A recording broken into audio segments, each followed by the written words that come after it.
আর্জেন্টিনার আগের ৩ ফাইনালে আনহেল ডি মারিয়া গোল পেয়েছিলেন। দেশের জার্সিতে নিজের বিদায়ী ম্যাচ হিসেবে প্রিয় ফাইনালই পেয়েছিলেন। তবে এবার আর গোল পাননি। গোল না পেলেই বাকি, ফাইনাল ম্যাচের সেরা খেলোয়াড় যে তিনিই ছিলেন।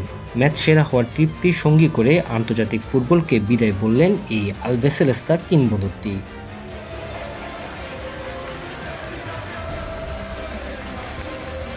ফাইনালের ৬৬ মিনিটে অধিনায়ক লিওনেল মেসি চোট নিয়ে মাঠ ছেড়ে যাওয়ার পর দলের নেতৃত্ব দিয়েছেন ডি মারিয়া।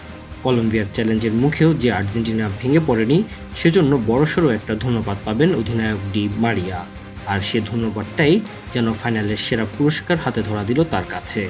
২০০৮ সালে আর্জেন্টিনার সিনিয়র দলের অভিষেক হওয়া ডি মারিয়া ক্যারিয়ারের শুরুর দিকে অনূর্ধ্ব-২০ বিশ্বকাপ ও অলিম্পিক স্বর্ণপদক জয় করেছিলেন।